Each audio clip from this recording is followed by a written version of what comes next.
Morning and welcome to another episode of Josh and Pat. I'm Joshua Klein, joined by Patrick Hassett. And last night, the Panthers beat the Bruins to advance in the NHL playoffs. But it's not all doom and gloom for the Bruins, because the Bruins are the greatest team in NHL history, right? Regular season history. Regular season history. So, I mean, listen, it seems like it's a great time to be a Boston sports fan. Arguably the greatest time since Tom Brady was a Patriot. You got the Bruins, regular season champions. You got the Celtics in the playoffs. Boston not eliminated yet in the Red Sox. So who knows? There's a chance the Patriots this year. I mean, they got Mac Jones. Exactly, Josh. It's a great time to be a Boston sports fan. So you look at it right now, great time to be a Boston sports fan, because the Red Sox, guess what? They're in last place in the division. Not eliminated yet, but you know who's right there with them, Josh? You know who's right there with them? It's the New York Yankees. And if we know anything, it's that the Yankees are the most hated team in Boston. New England Revolution. They're just kicking off the season in the MLS. Big hopes and dreams ahead of them. Yeah, bingo. And the New England Patriots are coming off a draft where they might just turn the franchise around. And yeah, listen, the Bruins obviously set the record for the most wins in a season. Now, is there like a couple asterisks by it? Apparently. Maybe. Apparently, because no longer is the days where things would just end in a tie like it did a bunch back in the day. So yeah, sure, maybe there's an asterisk, but this Bruins team, they went out and they showed heart for an entire season. Now, could they get it done in the big moment? No. But some would say, Patrick, that it was just, the fact that the Panthers won this game is insane. The goal, that pasta shot, first minute of overtime, where it hit the back of the stick. The fact that doesn't go in, it feels like potentially, the forces of nature didn't want the Bruins to win. This was not the Bruins' year to win. Let's mark it down. If we know anything in hockey, it's winning the President's Trophy is maybe a curse. You don't want to win the regular season trophy. And that's exactly what the Bruins did. That being said, they had a 3-1 lead against the Florida Panthers in a series, and they couldn't close them out, Josh. Yeah. People are trying to compare this to the Falcons Super Bowl letdown 28-3, and I still think the Falcons might hold. I would argue this wasn't even the Super Bowl, though. This was the first round of the playoffs with the team that was the greatest regular season team in history. Listen, Bruins fans, I'm sorry. This got to be really tough. You're probably going to have to, eat just a couple words that you shared, throughout the past few months. And arguably, it's the most embarrassing thing ever, because if you're a Bruins fan, guess what? Most people not watching hockey and just life. But most people, if they are watching hockey, they'll watch playoff hockey. If they're a casual fan, guess what? Probably didn't see a single Bruins game. Nope. For the whole season. And you probably had that one Bruins friend going, watching every game in the regular season going, geez, these guys are so good. So good. And you're like, oh, that's great. That's great. And then the one time that they're finally on the spotlight, the stage is lit. They don't show up. Pretty embarrassing. But I guess we move on to the Celtics tonight. And as a New England sports fan, you just hope that you can push forward, move on. Bruins, that's embarrassing. Panthers, Josh. Shout out Florida. It's been a great week for Florida. Great week for South Florida. Congratulations to them. Miami Heat advancing second round of the playoffs. Florida Panthers advance, upset what is arguably the greatest regular season team in hockey history. And South Florida native Lamar Jackson, he signs his big deal. So congratulations to South Florida. They're back. They're back. Zay Flowers. Yeah, Zay Flowers, baby. Yeah, he's South Florida guy. He's South Florida guy. He's up. He's a first round guy. It seems like everything's going well for that state. So good for you guys. Moving on to the NBA. Warriors beat the Kings, and they didn't just beat the Kings; they beat the brakes off the Kings. Yeah. And the Kings, listen, this was a wild series. I watched the last two games. Literally just a game ago, I didn't think that it was possible for the Warriors to beat the Kings. It was horrendous. Mhm. And then all of a sudden, it just flip flop. And I guess all it takes is when you have a player who can drop 50 points, and Steph Curry, and that's just one. It's ridiculous. It was insane to watch. I mean, he was dribbling. There's nothing they could do. They were double teaming him once he stepped over the half court, and they still couldn't stop him from scoring. Insane. But now we're getting to the point where, well, before I mention anything else, they're not lighting the beam. The beam's not lighted. And I don't know who was on the broadcast. They were saying that maybe they should light the beam for just like a congratulations on a good playoff run. It's a participation trophy. Like a participation beam. I don't know how I feel about that. But hey, maybe if you guys want to light the beam and participation, you guys do what you want to do. That being said, Warriors are now slated to play the Lakers. Mm-hmm. Everyone's talking about this as, okay, well, look at Steph Curry's record versus LeBron. And then all the LeBron fans go, in the playoffs specifically, well, look at his record without Kevin Durant. And there's never going to be an actual good dialogue there. What I will say is, if Stephen Curry goes out and they beat the Lakers, who are playing good basketball right now, mm-hmm. if they go out and beat the Lakers, somehow win a championship here, the LeBron James, Stephen Curry conversation is actually going to have to be a conversation that we're talking about. And I'm going to put a pin on that because maybe it's not time yet. All I'm saying is the conversation might have to be had if things play out a certain way over these next few weeks. Look, I will say this. The Warriors will win a championship this season if Steph Curry can drop 50 a game. That I'm willing to guarantee that. I think that's a great bet. And if Steph Curry does drop 50 a game, I mean, this is just going to change everything in my like. So yeah, the Kings, they never stood a chance. They at the end, the Kings were just. I mean, they were defeated with 5 minutes left to go in the game, and when they started to just take every single 3-point shot they could possibly take, they didn't make a single one. And so that happened there. It's unfortunate, but Warriors move on. Miami beat the Knicks. Now, this was an interesting story. Knicks were favorites going into that game.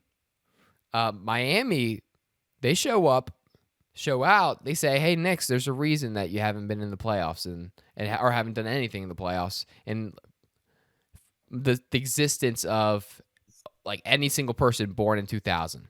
Yes. And so, Miami, I mean, they're a sneaky favorite for making a run potentially. Look, if they go on a run, it will be their third conference final in the last 4 seasons. And that's doing it without one of their star players, Josh. And that's with Tyler Hero on the bench, wearing the cast, having Duncan Robinson sign the cast in the paint. Yeah, did he really? He did. Wow. So Duncan, not only a guy that's coming on now getting minutes, he's a supporter of Hero. He makes sure he has the cast sign. It's there. It's visible on the broadcast. So I don't know if we can underestimate how good of teammates these guys on the Heat are. Yeah. Now, question: in Jack Harlow's new album, was there any mention of Tyler Hero and or his injury? That I'm unsure of, because what I do know is on the new album there is no song named Tyler Hero. Did they is he going to make maybe a revision? Like go back and like part 2 drop. Go back in the studio. It's just a remix. We'll see. Good for Miami. So now tonight we have the 76ers playing the Celtics. Again, this is a big bounce back game for the Bruins fans. Mm-hmm. Patrick, who do you like in this game? Well, I like a lot of angry Boston fans tonight. So inevitably, we know this is what's going to happen. The Sixers are going to come out. They're going to play strong in the first half. Without Joel Embiid. Exactly. And what's going to happen is these Boston Bruins fans, they're still upset. They haven't got over it. It's a 24-hour rule.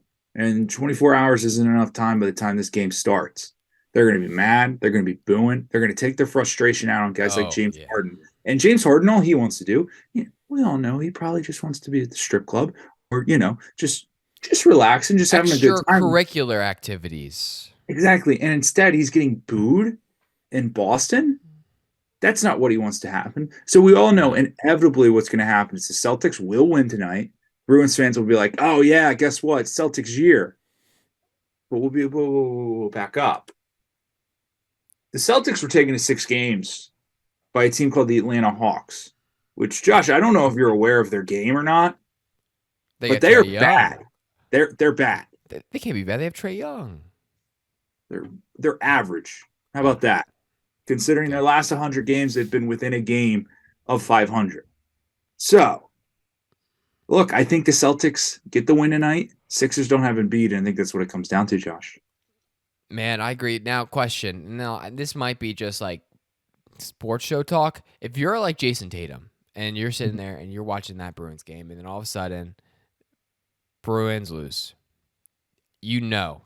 Boston sports fans, are you like sweating? Because, like, are you going, is there an extra chip on your shoulder? Because when you're going into this game, listen, as just as rowdy as Boston sports fans are going to be against the 76ers, if you guys don't perform, I mean, good luck, pal. Will we hear the Boo Birds tonight for the Celtics? There's a chance. I think it's going to be the most unpredictable sports audience in the last decade, potentially. So we'll see what happens there. Suns, Nuggets. Nuggets obviously had the first game there. Suns, I mean, basically playing without a bench. They don't have it. The bench does not exist for them. There's just not a bench. So Josh, what if I told you, hey, you can have Devin Booker, DeAndre Ayton, Kevin Durant, Chris Paul, all on the same team, but you get no production from your bench because it doesn't exist. Then do I take that? Well, I don't know. I don't know, Patrick. Because here's the thing: you look at the Warriors. The Warriors in any rotation, it feels like it beat you right now. Even though obviously without Curry on the court, very different. Right. Like Miami, their team that they're playing like 10 guys. They're just playing with their bench, like completely. Like you take away Miami's bench, I don't know. You got a problem. Jimmy Butler is like, I don't know what he's doing. This is where I go. Like, if you look at the Suns in recent years, I don't know. It feels like maybe having a bench would be helpful. That being said, hey, I'm not a GM. I'm not an NBA GM. I don't know. So that's it. But Josh, I like the Nuggets here. But you got to remember. I mean, there's a guy that plays on the Suns. He's been through this before. If they don't get through to the finals, the NBA finals, you're right. They're used to it. Suns, modern day Oklahoma City. Because if you think about it, Oklahoma City, great team, made it in the playoffs to the playoffs every year. Try to put together a run in the playoffs every year. They didn't lose a bunch of championships. They actually lost just a bunch of playoff games. And the common denominator on those fronts, Patrick, Kevin Durant. Not enough people are talking about it. Is Kevin Durant the problem in Phoenix? I'm arguing it might be if you just look at the parallels there. Well, and you go Oklahoma City, high expectations almost every year going into the playoffs. Yeah. Suns, the expectations have never been higher. It is a boom or a bust year for them. And right now, it's trending towards bust. And if we know anything, we know Kevin Durant and the boys, they can turn it around. You got Chris Paul. We know how good he is in the NBA playoffs. Yeah, we know how many championships he's won. Right. He's got his brother Cliff on the State Farm commercials. He's still doing Cliff his is a job. great actor. Yeah. So, I mean, if we know anything, they'll get their act together. Yep. they'll turn it around, Josh. You're right. Now you're right. Suns take game 2. No, I was a Nuggets guy. Now you've swung the other way. It's the Suns. Yeah, we're going with the Suns here. Josh, you think you're tougher than the Suns? Than the Suns? Yeah. You ever heard about UV rays? Yeah, you think you can beat skin cancer? Well, we have a lot of treatments for it now, which is good, and it still does some damage. But I mean, those UV rays, they're out there. They're out there. You know what? And you know what? If you check the UV index, and it's a UV index 8 or 9 day, and you're not lathering up sunscreen, good luck, pal.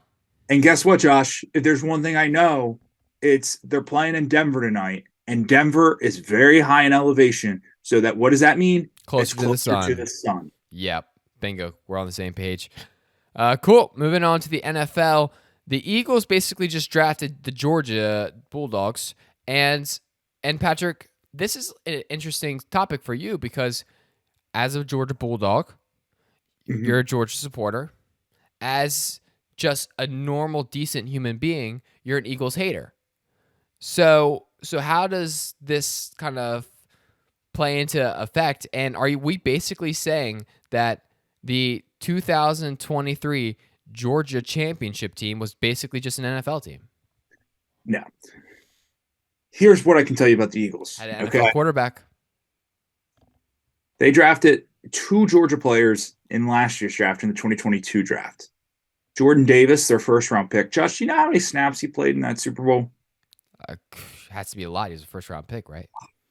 No, he didn't really play that many snaps. Oh. They drafted another guy named Kobe Dean. Josh, you know how many snaps he played in the whole season? Well, I mean, Georgia Bulldog's pretty good, so probably like a decent amount. Didn't really play much. Didn't play much. You're kidding. So now you draft Jalen Carter and Nolan Smith. But I just want to throw this one out there. If you're a Philadelphia Eagles fan, there's how many colleges in the United States that you can draft players from?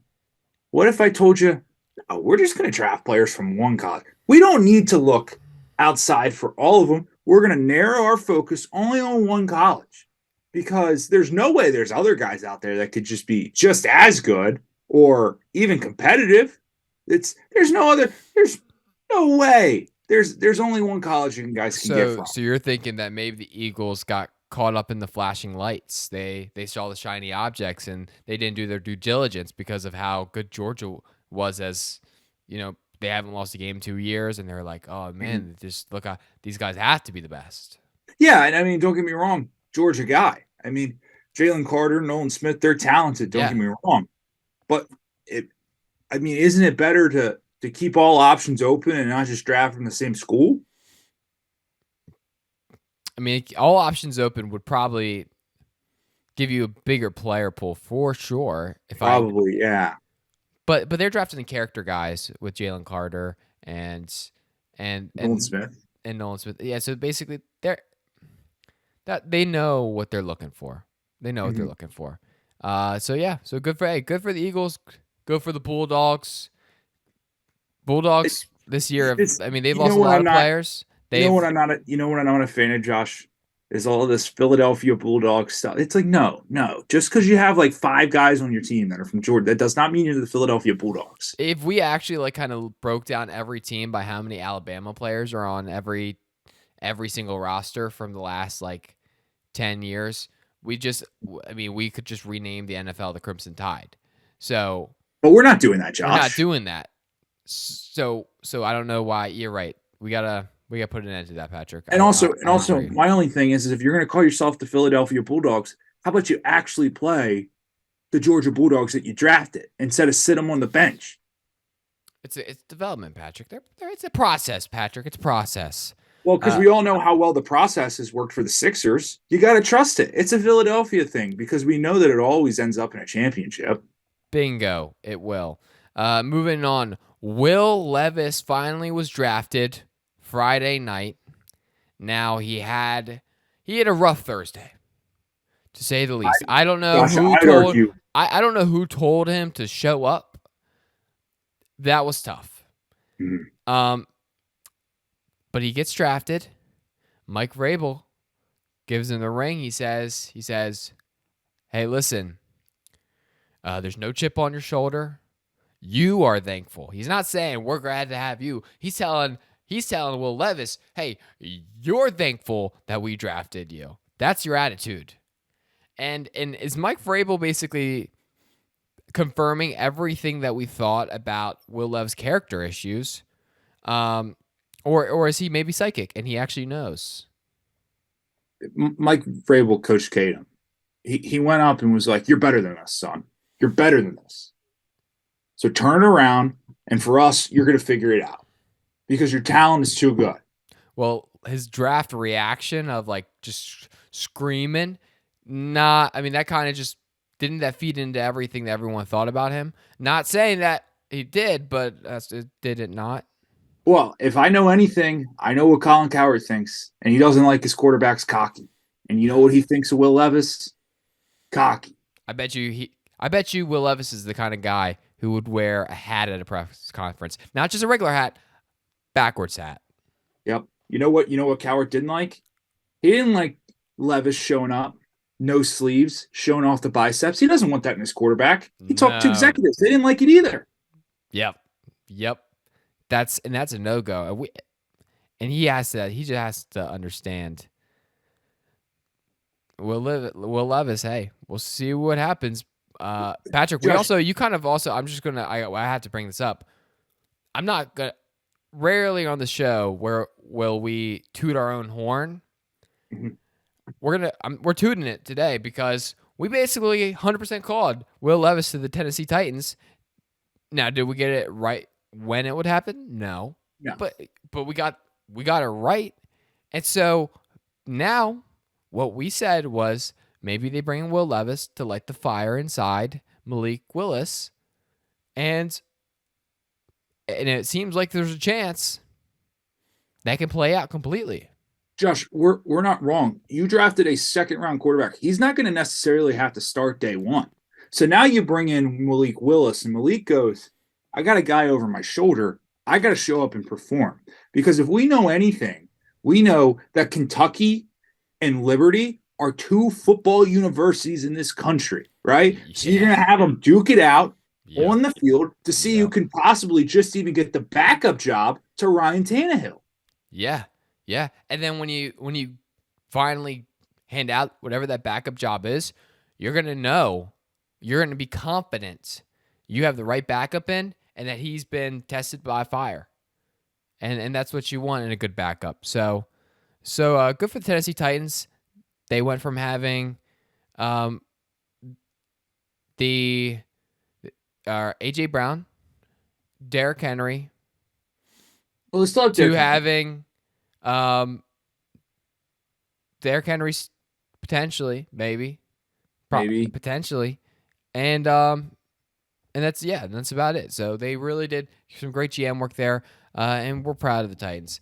Moving on to but let's not forget they're getting a new stadium, Josh. So congratulations to them.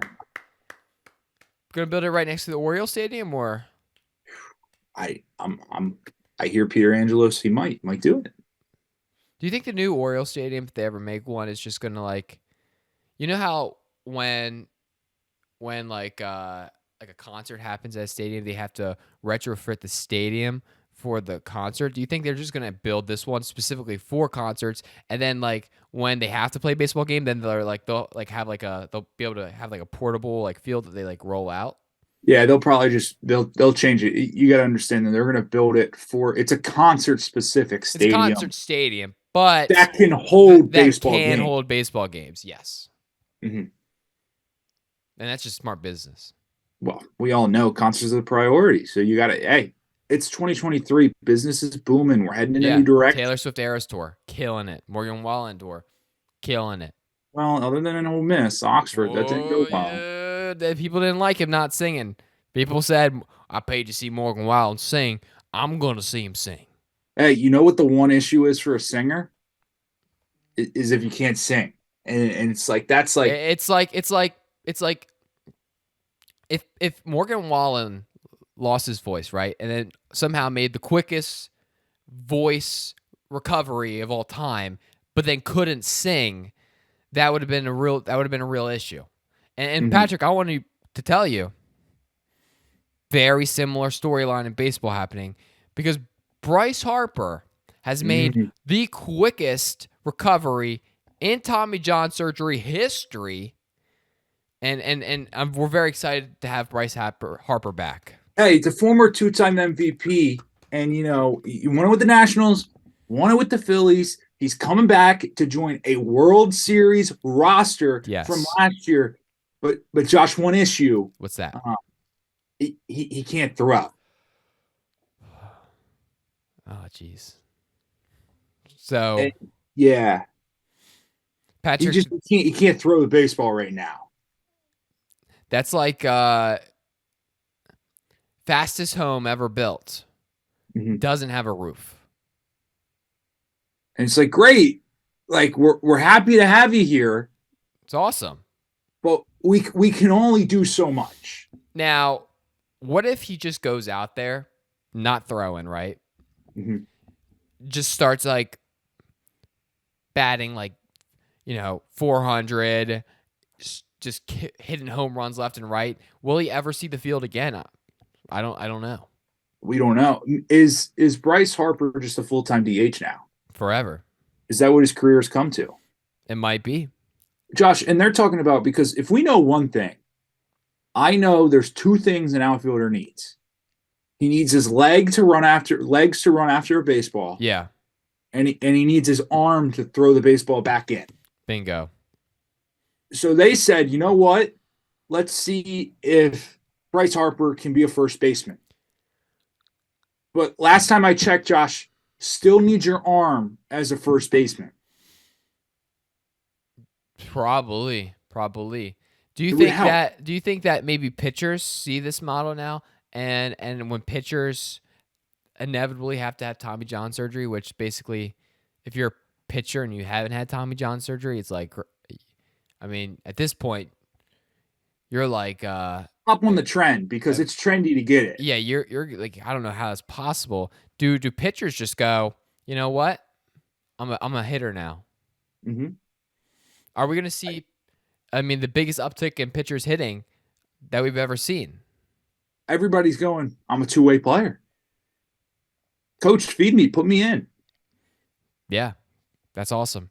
Good for Bryce Harper. Fast comeback, and we've been a supporter from the beginning. And by the way, Josh, fastest guy to ever come back in Tommy John history. Yeah. There's no way this could possibly go wrong, right? Like there's no way it could possibly go wrong and something bad could happen. No. I mean, exactly. It's good for him. Good for Bryce Harper. His body's just better than everyone else's. Yep. That's how it's going to be in life sometimes. The XFL championship is set. Now, Patrick, it's going to be between the DC Defenders and surprisingly, what you would think would be the Houston Roughnecks, it will actually be the Arlington Renegades. Yeah.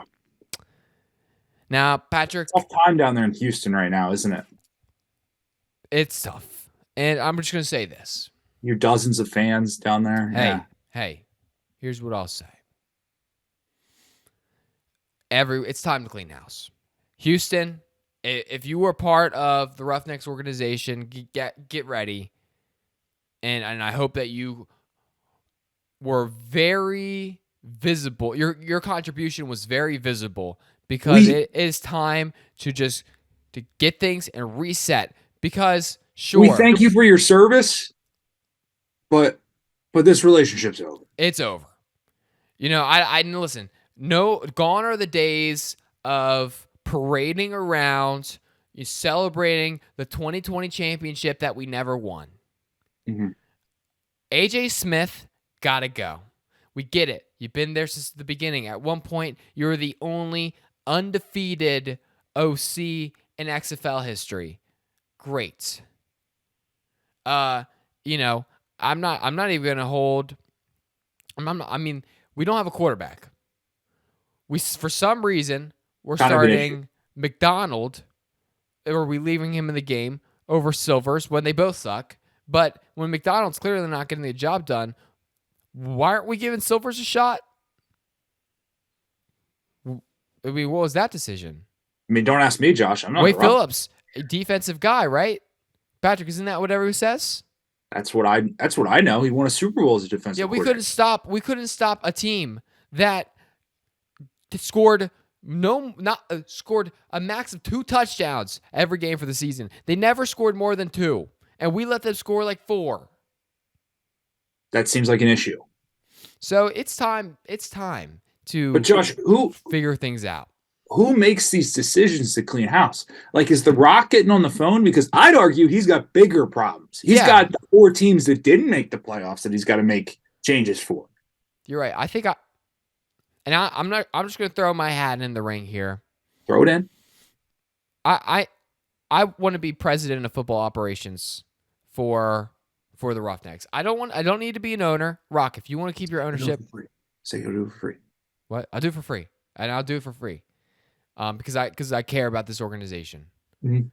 And I don't need to be owner. You could do the ownership. Mm-hmm. I just need to make sure that the decisions being made for this franchise are in the best interest of the franchise, and there's some decisions that need to be made ASAP. Josh, name the quarterback you would go out and get. Quarterback, I'm going out and I'm getting, Josh Rosen. Maybe we know the talent's there. We know his talent's there. He's drafted. He's top 5. He's a top 10 quarterback. And there was what, 9 other mistakes in front of him? Potentially. He's just trying to prove him wrong. He just hasn't, Josh. You haven't given Josh Rosen enough time. He just hasn't had enough time to prove people wrong. He hasn't. Yeah, you're right. He hasn't had enough time, and I'm sure Sam Darnold is going to be available, and by the next season. He might be a starting quarterback for the 49ers, Josh. That's a great point, and probably could have a crucial playoff contribution too. Right. You probably just work out a trade. 49ers to Roughnecks. You get Sam Darnold. You give them Brandon Silvers. Yeah. But I mean, they need bodies. Brandon Silvers, but the thing is, he can't stay healthy. Which is not what they need. That's not what they need right now. McDonald is a big guy, though. It's going to be probably pretty hard to get him hurt. So we ship them off. How does contracts work in the XFL, by the way? Like, what deals are these guys signed to? Are they just every year it's a 1-year deal? Or like, is it a game-to-game deal? Like, how does this work at all? Like, if we cut Brandon Silvers and McDonald, like, what is there any cap implications, or are we just like, are you guys do you guys not have a team as of today? Like, are they all just free agents? Yeah, am I just is it just you restart from scratch and okay, time to put together? Is it every year? Because there is a chance, because of the amount of turnover that's going to be in the XFL, that every single year there's just a new team cut that just is going to be good. Like, guess what? DC Defenders might be great this year, and then all of a sudden, whoa! He's building a dynasty. Well, how do you build a dynasty if you can't keep players? Well, maybe Te'amu says, you know what? I'm an XFL guy, just like AJ McCarron. Maybe that'd be. I just have no idea how it works. I want to learn, and by the way, Dwayne, I'm gonna learn so that I'm gonna do this job, and I'm gonna do it well. And you know what? How your vision is to get players in the XFL to the NFL. My vision is to get players from the NFL to the XFL. Mm-hmm. And I think that model is actually going to build the sport even more. Right. And so you're going to target guys like Josh Gordon. Target guys like him. Get them on a roster. Deshaun Jackson is going to be on a roster tomorrow. Mm-hmm. Basically, every single Ravens wide receiver that's been signed ever gonna be on the Roughnecks roster. Sammy Watkins gonna be on a Roughnecks roster. You know, Michael Crabtree, Roughnecks roster. Going to be on the Roughnecks roster. Seth Roberts, going to be on the Roughnecks roster. Yeah, it's gonna be a good time. So cool. That's the show, man. Because no NASCAR to talk about today. Races rained out, and now it's racing at 12 o'clock today.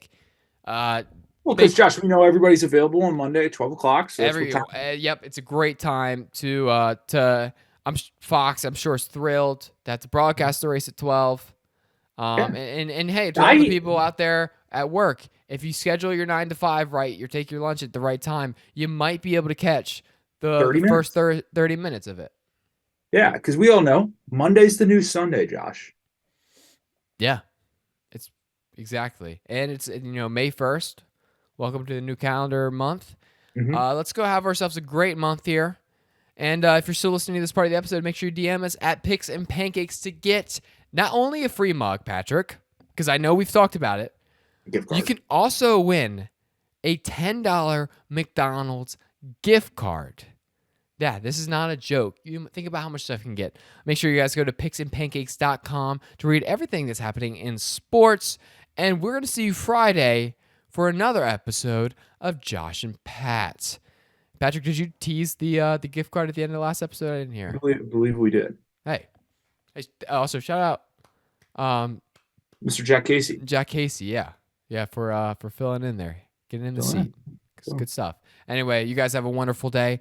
Peace.